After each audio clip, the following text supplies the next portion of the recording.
Welcome back. You're with us here on Bazaar Morning Call. Gautam Sinha Roy, Executive Vice President and Fund Manager at ICICI Prudential Life Insurance, and Ankit Agarwal, Equity Fund Manager at UTI Midcap Fund are joining us. Gentlemen, great to have both of you here. Prashant this side. You know, I want to, before we start talking about midcaps and where there is value and what is looking good, just for our viewers, once again, put that table up, which tells you what has happened in the last 7 trading sessions. This is, change on the NSE 500 from the 14th of December. And it's been pretty widespread. I mean, the damage itself has not been large. Only 12 out of 500 names are down more than 20% in these 7 days. And the other kind of percentage damages on your screen, 145 stocks down between 10 to 20% and 300 odd stocks down up to 10%. But only 30 higher point to point, December 14th to Friday's close. So broad pressure is what we have seen. With that kind of backdrop, if I can kick off this conversation, first I want to ask, and I think Gautam and Ankit, many are still wondering whether there was one kind of dominating driver for the sell-off that we saw over the last couple of days. Briefly, Gautam, and then I'll come to you, Ankit. Gautam, was there one reason which led to this kind of a panic? Good morning, Prashant. Good morning, Sonia. Festive wishes to your entire team. I think of late, the liquidity situation, both from domestics as well as the foreign flows, both have sort of softened coincidentally. And that's something that was in the construct that was waiting to happen. And that combined with domestic liquidity, domestic HNI or retail liquidity also softening, could have had a role to play. But, ultimately the construct this year, if you see, has been that growth stocks have suffered.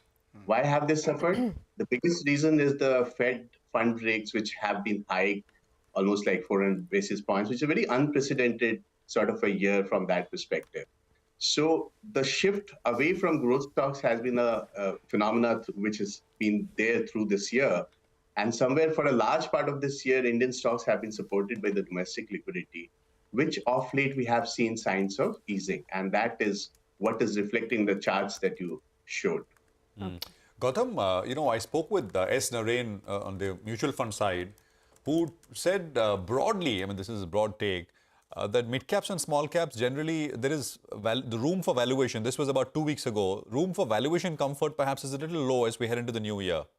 Large caps still provide that in pockets. How would you... Now, that's a broader kind of way to look at things. There are obviously bottom-up opportunities, but would you agree with that, Gautam? On an absolute basis, Prashant, yes.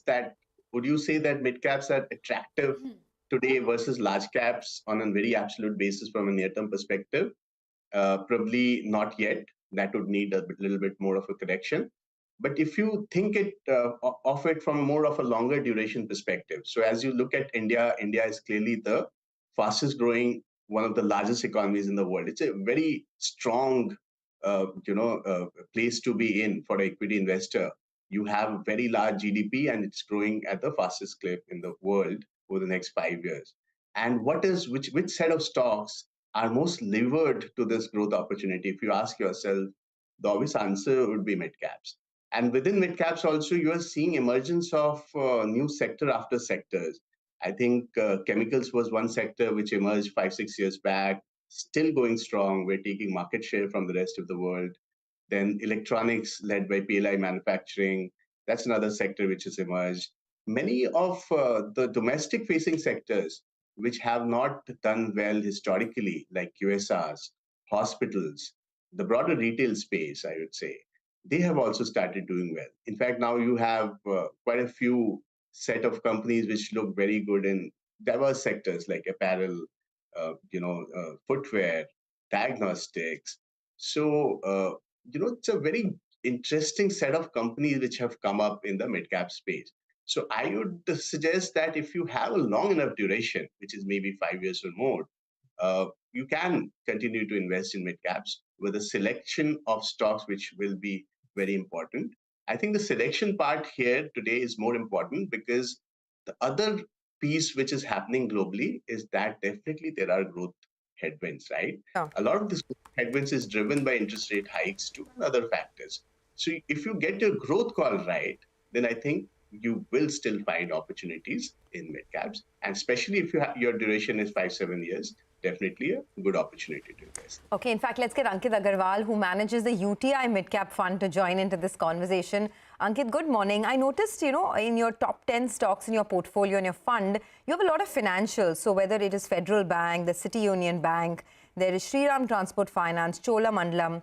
What do you do at a time, for example, with City Union Bank, right, where there are issues like the RBI divergence in asset quality, etc.? At a time like this, do you keep the faith in these names? And considering financials have been assuming leadership, do you stick to these stocks? Yeah, good morning, Sonia, and season's greeting to your viewers. I think, without talking stock specific, from a broader financial and especially on the mid-sized financials, you're right, there was the valuations had significantly come down for a lot of the names. And, we were seeing improvement in credit quality and asset quality improvement that led to these valuations moving up. Now going ahead, it would be more about, what is the sort of revival that we're seeing on the SME side, specifically with some of these names, how the cycle on the CV side moves up. I think those will be the drivers to watch out for. I think the play from here would be clearly on how the credit growth plays out in some of these names to support the valuations that they have come in. I think the easy trade of valuation catching up probably, to some extent may have played out. Ankit, among the other underperformers in your portfolio have been some of these mid-cap cement names. JK Cement, for instance, it's lower this year. What are your thoughts on this sector as a whole? Because a lot of these cement players are acquiring assets to grow their capacities. A lot of them are adding fresh capacities. A lot of them eyeing ancillary businesses like paints, etc. as well. In light of this and the impending, big entry of the Adani Group, how do you really play this theme, and how do you bet on this space? I think from purely demand perspective, we do see still some legs there, with both real estate and infrastructure sort of cycle picking up. I think what really impacted companies this year was significant amount of commodity pressure that they saw, and therefore EBITDA per ton, we have seen a significant decline happening this year. I think the play there would be some amount of normalization in commodity costs, which could lead to some amount of this EBITDA per ton improving. And with growth coming back, you could see some amount of mean reversion happening in valuations also. So I think the clear play over in the cement space would be improvement in EBITDA per ton, driven by largely commodity costs sort of easing off as you see some amount of slowdown even globally. Okay. Ankit, is there, are you across a range of companies and you would speak with your portfolio companies? Do you sense over the last, say, month and a half, 2 months, some amount of slowdown which is starting to creep in? It could be post-festive, but could be more, a bit more structural in nature. Any sense on that, Ankit? I think there is some of the companies which are more export-driven. We are seeing some amount of caution in their commentary. Although the current pipeline, etc., still remains fairly good. And probably, the impact of slowdown would be more visible in a quarter or two.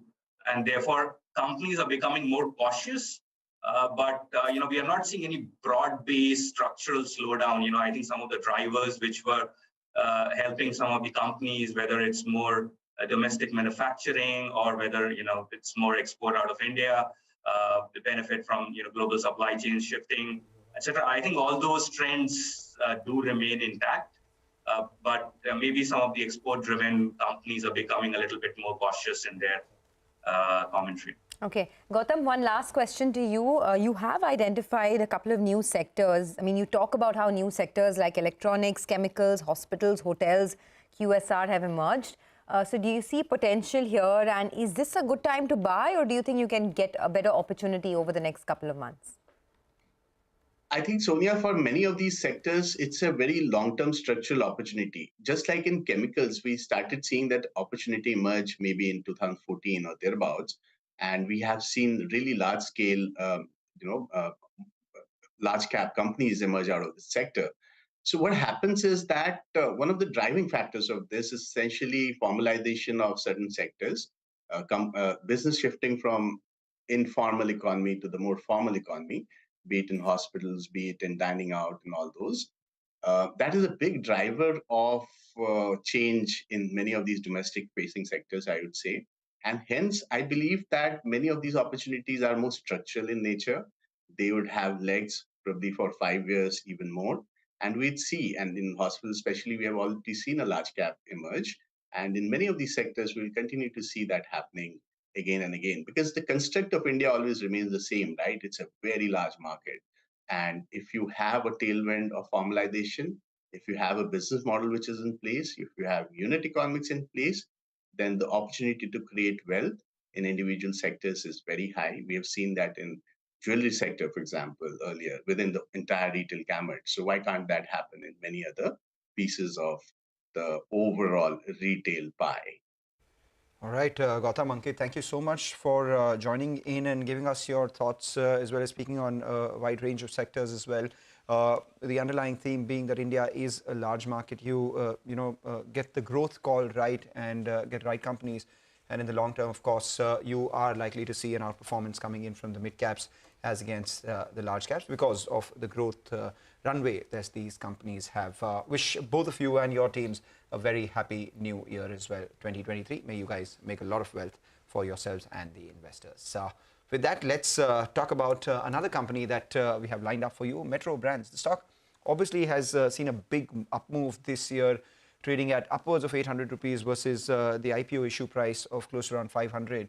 The largest chunk of growth for them comes over the 3,000 rupee range, whereas mass categories continue to reel under pressure. And this is an interesting time to be speaking to Metro Brands as well, because on Friday we spoke with the management of Bata, and they said that there is still some pressure in the bottom of the market. 40% of their portfolio, which comes sub 1,000 rupees, is still facing some pressure. And this morning, like Prashant said, there is a note that has come in from Kotak Institutional Equities saying that their channel checks and conversations with various apparel, consumer durables, paint, QSR companies has suggested a sharp drop in discretionary demand in the past few weeks. In fact, they suspect that the slowdown has been on account of a combination of factors. Withering of pent-up demand, especially after the festive season, is one of the reasons which they allude to the weakness that we're seeing in discretionary demand. So to discuss this and more, and whether this thesis holds water or not, we do have with us Nissan Joseph, who's Chief Executive Officer at Metro Brands, joining us now. Thanks a lot, Nissan, for joining in. Just wanted to understand, the third quarter that is almost ending right now. How has that been for you? The first half of the quarter had the festive season. At what rate did that grow? And thereafter, have you seen any sort of withering away of demand as brokers are pointing out through their channel checks? Well, I think what's interesting about this quarter is that we finally lapped all the COVID closures that we had in the past couple of years.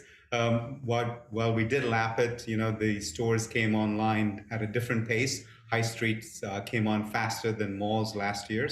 But the good news is we've lapped all of that. So now we're able to look at our business and understand the true demand trends that exist.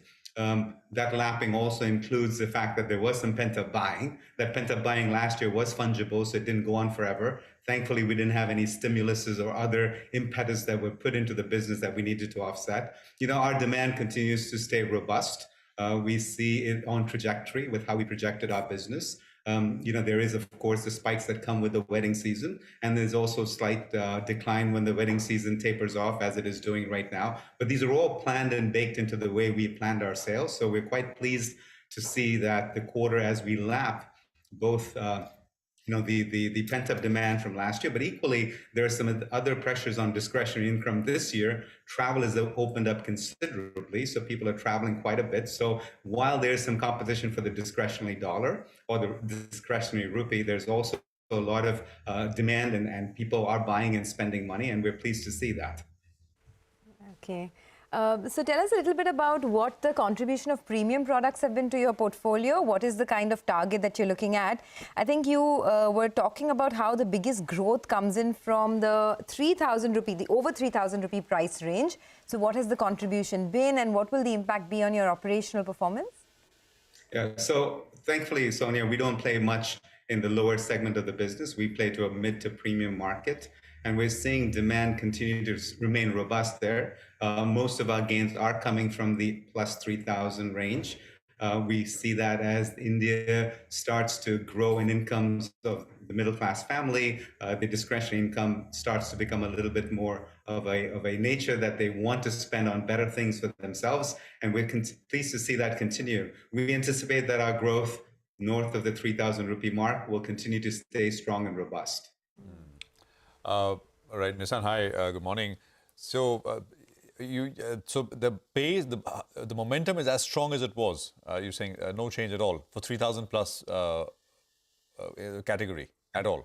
So Prashant, if you look at it from a comp nature, you're going to see it not stay as strong because last year we were comping no sales from the year before. Now we finally started comping some true numbers. And it's exciting for a retailer to get back to business as normal, which also means that you're not going to see 20, 30% gains over last year. But the gain over the pre-COVID season, the gain even over last year, continues to stay very much in line with what we expected to see as we had one of our better wedding seasons, as we've also had a festive season in Q3. So we don't anticipate that there would be any surprises for us in this quarter.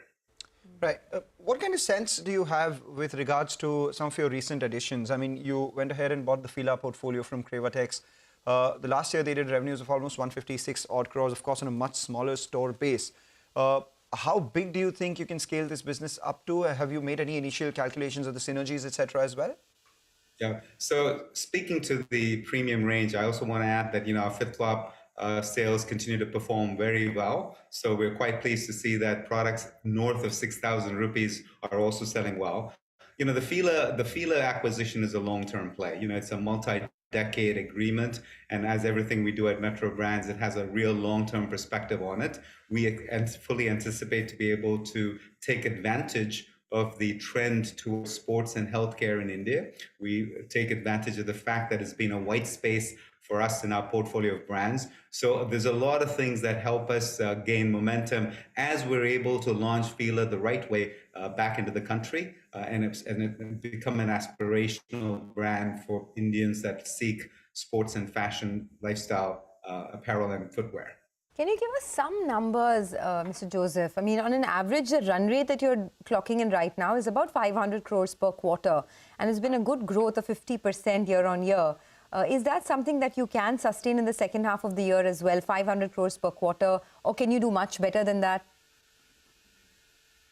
Well, I think, it's hard to give future-looking guidance, Sonia, as we try not to do. But on the flip side, I think that we have a plan in place that maintains that we will continue to see growth in excess of inflation in our like-for-like performance. And of course, you can add on our new store growth. The 50% numbers are not going to be sustainable because that was a fake number against a pre-COVID during a COVID period of time. But I also think that if all the indications we're seeing is that the demand continues to be pretty robust for premium products in the Indian landscape. All right. And finally, before we let you go, I'm personally quite interested in what your minority investment Theli is doing. I mean, what's their monthly run rate at right now? What are your plans with this business?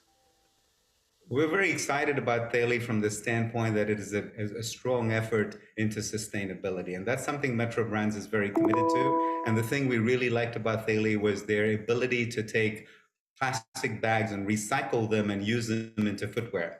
To us, it is not a question about whether Theli has X amount of crores in its war chest or in its capabilities of sales, but the fact that we're able to start building sustainability features and sustainability processes into the footwear space. To us, that's the bigger excitement that we bring sustainability to footwear and we support it, and that's how we look at Theli. All right. Nissan, thank you so much for joining in. Wish you, your team, a very happy new year. But, Sonia, Prashant, this one, you all should know about Theli. Basically, it's called Theli because all those plastic bags that there are, This is a startup, a company founded by someone who was less than 20 when he founded this company, Akshay Bhave. Went ahead and, devised a method through which he could recycle these plastic bags and make shoes out of them. And that's what Metro got interested in, bought minority stake in the company. The shoes are expensive, 8,000 plus rupees, but I mean, for the larger cause of it being recycled. You know, when shoes. you said Theli, I thought, I kind of pictured, it sounds like a Greek name, right? T-H-A-I. It's closer home. Closer home. That's interesting. But that's what he's doing at 20, you know. What were we doing at 20, right?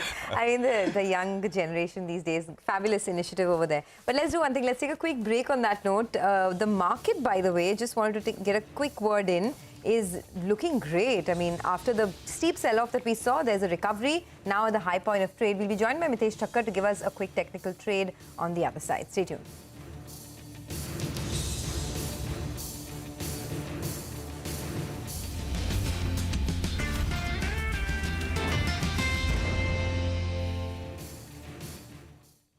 Powered by Canara Bank. Together we can. Co-powered by Signature Global, making India affordable. In association with AMNS India. And tested like Samsonite.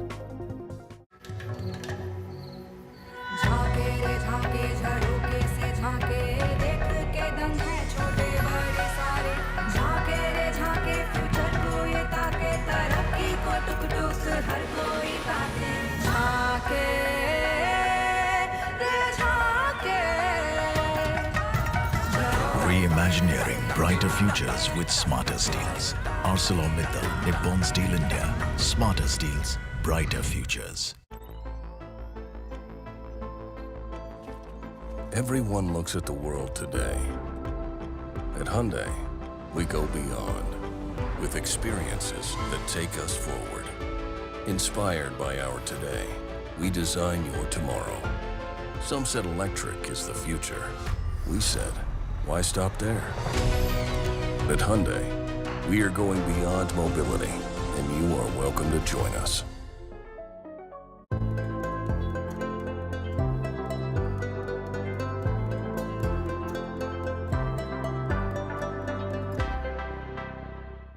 आग को फैलने से रोकना मुश्किल है, पर नामुमकिन नहीं। अब फायरवॉल टेक्नोलॉजी के साथ सेंचुरी प्लाई क्लब प्राइम आग से बचाए। जिंदगी को दें रफ्तार, शुरू करें इसी त्योहार, खुशियों का सफर बिताएं साथ मिलकर।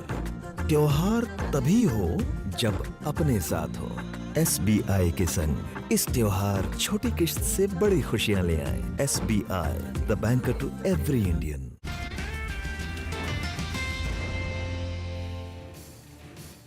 Steep sell-off on Friday. There is a big recovery this morning, up almost 130 points. Mitesh Thakkar is joining in now. Mitesh, do you see this as a conclusive recovery, or do you reckon it could get sold into? And what should be the best, the most prudent strategy for the rest of the day?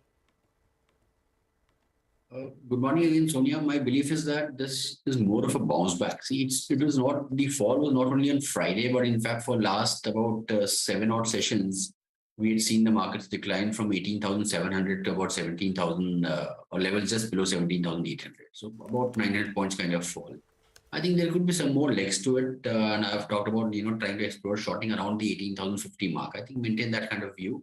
You might get another 100 points, if not today, maybe, in that volatility, maybe tomorrow.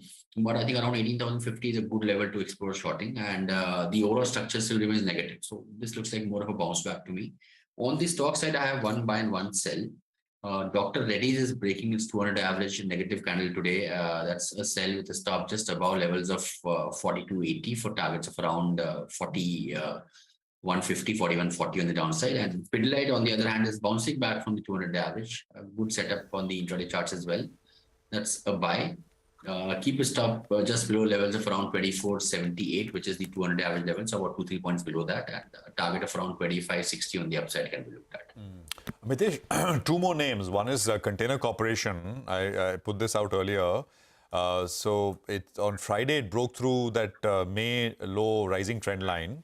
And then there is Tata Motors, which is basically at a kind of horizontal support level. It's bouncing off that level today. That basically goes all the way back to October of 21. Concor and Tata Motors? Prashant, for Concor, I think, apart from the trend line, there's a weekly average around these levels of 700, and we got a low of around 703 today. So you might see this bounce back being slightly stronger to about levels of 740. And if it doesn't fail, if it fails to clear that, I think we will see a resumption of the downtrend.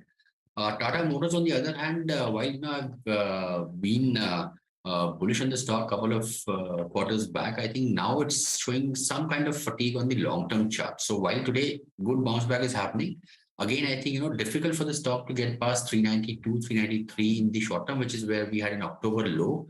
And there was on multiple times in October and November, I think we saw stock make lows over there. So pullback to that level can happen. I think eventually it will break below these levels of 375, 376 and head towards 350 odd zones. All right, Mitesh, thank you so much for joining in and giving us your views. We will keep coming back to you through the course of the day. But, two charts that tell you the story of the day so far. Just pull up the intraday chart of the Nifty Pharmaceutical Index and the chart of the Nifty PSU Bank Index. In fact, if we can put both of them side by side, you'd know, because over the last 4 trading sessions, every time when the market was declining, it was the pharmaceutical stocks which were outperforming in the PSU Bank Index and the others which had rallied already, which were seeing the most amount of falls. And now, if that has to reverse, the initial signs will come from the ones that were outperforming earlier, which was the pharmaceutical pack, currently at the low point of trade, and the PSU banks bouncing back once again. So that could be a bit of, an inkling into what is likely to be expected in the business end of this year, whether this sustains or not. But PSU Bank Index from the 14th of December. Actually, we had put that piece on the PSU Bank space, that valuations perhaps are back at historical levels on the 14th of December, which incidentally was also the high on the Nifty, the recent high, the swing high on the Nifty. From that point on till last Friday's close, the PSU Bank Index lost 13.4%. It was obviously looking extremely frothy in one way. Without a break, it was rallying on. Decent, good correction. And now interest starting to come back. That's always a good sign, right? The previous leader starting to make a bit of a comeback. But let's hope this is a bit more measured and not frenzied like before. But let's focus on the commodity space. What's top of mind? Manisha is here in our studios to tell us exactly that. Manisha, hi, morning. Prashant, thank you so much for that. I'll start with the crude oil prices, and I do a bit of a rewind for 2022 there. So WTI and Brent crude prices, while are closing nearly 5 to 10% higher on this year. We have seen prices decline by 45% from the highs that we've seen in this year. The latest gains clearly come in on the back of Russia saying that they're going to cut output by nearly 5 to 7% in the first quarter of 2023. This is the gas prices, what they have done, and quite a divergence there, right? Because the US gas prices have gained up by 28% because of the record exports and because of the kind of coal that we are seeing there and the inventory decline. But the TTF gas prices, also the European Union gas prices, have declined, as Europe as an average has 83% of capacity of gas holdings at this point in time. That has led the premium of the prices. The crude products in the meanwhile have done quite well. So whether it's gasoline or heating oil, strongly in positive. But the best performance in the energy pack clearly comes in from coal, 138% up for this year. And that is on the back of underinvestments and because of the higher electricity prices led to a lot of people going in for coal in this year as well. And the expectation that the first half of 2023 could be positive for coal going forward as well. Take a look at the precious metal prices then, and we have seen good gains onto that one. That's metals on your screens first, and copper prices made an all-time high in this year. So did aluminum. From the highs, we're down between 35 to 45%, and for the year, down between 15 to 16% as well. A very strong decline is what you can see for the zinc prices. Also, weaker demand coming in from galvanization, even as the zinc inventories in Shanghai and LME at record lows. We haven't seen a lot of support coming for that. Nickel should come in up on your screen because the story of the year clearly came in from nickel, $100,000 per ton of a price, which clearly was brought down to $48,000 by LME. 2 days of suspension and so much of surveillance work done. Even with that, 45% of gains is what we are closing with this year as. So the best gains in base metals and ferrous metals clearly comes in for nickel. Negative closing for steel and iron ore. Last year, cobalt prices gained up by 80%. This year, we've seen profit taking in this. The best gains clearly continue for lithium, 109% on the higher side on the back of weaker supplies and strong demand from the electricity and renewables as a sector there.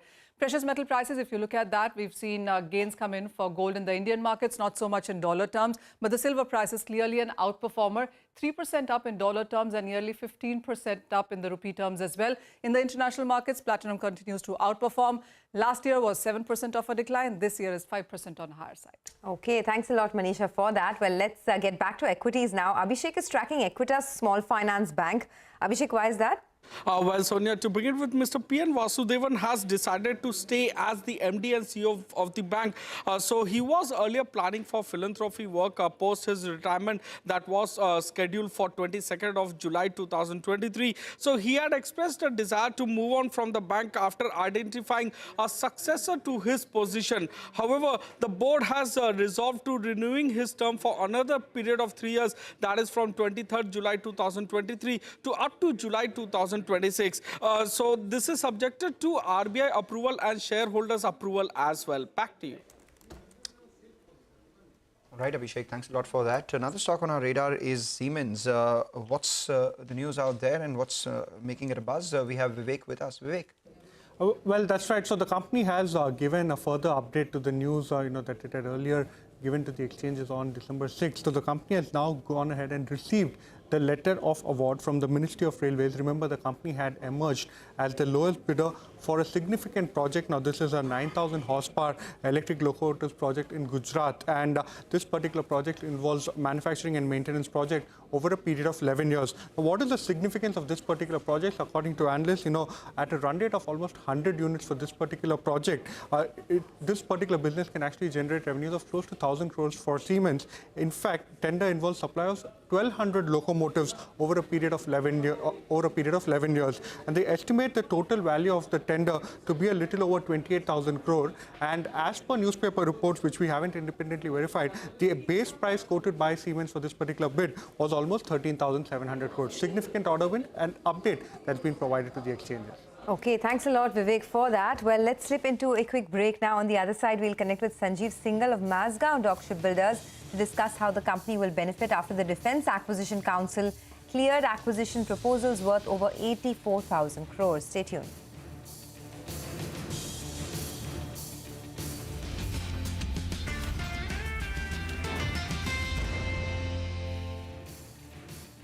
देश का हर अरमान पूरा करे एक नाम श्री राम होना उगाना कारोबार चलाना हंसाना मनाना वादे निभाना कोची मोहाली राजौरी वाराणसी मुंबई पन्ना शिमला बड़ौदा श्री राम के साथ आगे बढ़ना श्री राम फाइनेंस लिमिटेड आपकी प्रगति का साथी। आज तबीयत ठीक नहीं लग रही, तुम ही सब काम निपटा दो ना।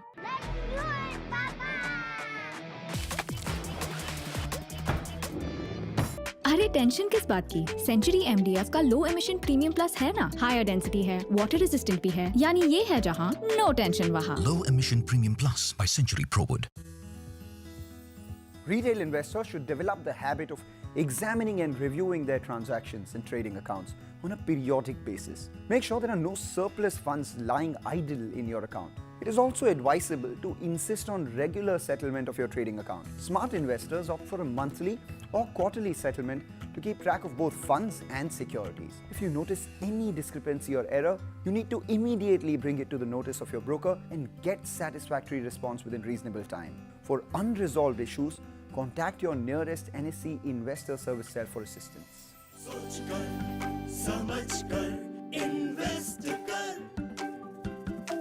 NSE द्वारा निवेशकों के हित में जारी।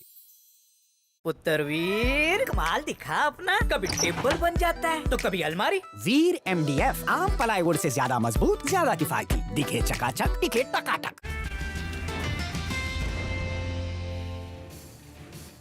Welcome back. Just keep an eye on a couple of stocks. Sula from the broader markets has now moved higher. It's up 8% and with volumes piling up on that one as well. So just keep an eye out on that one. The third day of the company being on the bourses this time around. But we're talking about a bunch of stocks which would be in focus as the defense Acquisition Council has cleared acquisition proposals worth over 84,000 crore rupees, with procurement worth 82,000 crores to be completed through indigenous sources. Acquisitions include light tanks, naval anti-ship missiles, as well as offshore patrol vehicles as well. How does that impact a lot of these players? We do have with us Sanjeev Singhal, who is the Director of Finance at Mazagon Dock Shipbuilders, joining in now. Thanks a lot, Mr. Singhal, for joining in. Mazagon Dock, of course, has been, the cynosure of everyone's eyes this year in the stock market, up over 150%, 186% in the last 12 months. Just wanted to understand, the theme was defense indigenization. With this latest announcement coming in, how does that open things up for you? I mean, directly of the 82,000 crore opportunity, how much comes your way? I mean, what can we expect and in what timeline? Yeah, very good morning to you. As far as the Defense Acquisition Council allocation is concerned, around 84,000 crores, which has been very recent. Shipbuilding or towards the naval vessels, the allocation is approximately 3,000 crores, not too high allocation, which comprises of 2 number of multi-purpose vessels of approximately 1,000 crores and 6 number next generation OPVs, approximately 2,000 crores. So, but at the same time, there are a couple of high value projects which are progressing. One of them is, of course, P-75I, the 6 submarines with the air-independent propulsion system and lithium-ion batteries, for which the timelines have now been further extended, and we are expecting that the proposals are to be submitted by August 23. Apart from this, in the horizon, we have 6 number of... Mr. Singhal, hi. Sorry. So just to take it one by one, we have a bit of an issue with the line as well, but we have you, Mr. Singhal, on the phone line. So you will participate in bids over 3,000 crores as part of this latest 80 or 1,000 crores plus. So you will participate in put in bids for 3,000 crores worth of orders, right? Yes. Okay, that's one. Second, you're saying for that P-75I, right? P-75 India. India, okay. That's 6 submarines, and the order value was 40,000 crores. 43,000 crores. 43,000 crores. You're saying this was delayed. Last time we spoke with you about a month ago. You're saying it's further delayed. And now the bid submission is end of August 2023. Yeah, absolutely. Okay. What does this mean in terms of, when we spoke last, you said maybe, this may happen beginning of the next FY, around April or so. Are there other issues with this? That's why it's been delayed? You need more participation? Majority of the issues are on the verge of resolution, and quite a few of the issues have already been resolved. So we were looking for foreign collaborators' participations in a healthy manner, which I believe is now the foreign collaborators are on board. Whatever couple of issues remain, they will be ironed out, and this date would be around August 23, by which we submit the bids. Okay, so you'll submit the bids by August of 2023. Does this change your guidance for the full year in any way? I mean, you had earlier said that you're doing you will do a 25 to 30% growth on the top line in FY23. Would you stick to that? And what is the order visibility like for FY24 now? Yeah, as far as the revenue guidance for FY23 is concerned, we don't see any impact with respect to P-75I on FY23 or FY24 as well, because even after the submission of the bids, there would be a certain gap with respect to finalization of orders. So for next 2 to 3 years, we don't see any impact on the order execution because of the P-75I or any other order. We continue to maintain our guidance of 25 to 30% for FY23. And do you think there are any incremental announcements expected from the government of India, or this is the last of at least the near term, this 3,000 crore plus which will be allocated towards shipbuilding? This situation remains dynamic. The geopolitical situation is known to everybody. So I don't think as far as the defense is concerned, there can be any tightening or... things are being discussed at various forums at various levels. We expect positive developments as far as the orders are concerned. Let us see as the things take shape. Mr. Singhal, for 24, what you'd said is that at this point you don't want to change. I mean, you'd raise the 23 guidance to 25%. 24, you said, well, around 20%. That stays, right? As you see it now. That stays. With upside risk or downside? With upside risk or downside risk? No, we are fairly confident because it is based on the existing order book. So we are fairly confident that we'll be able to maintain these guidances.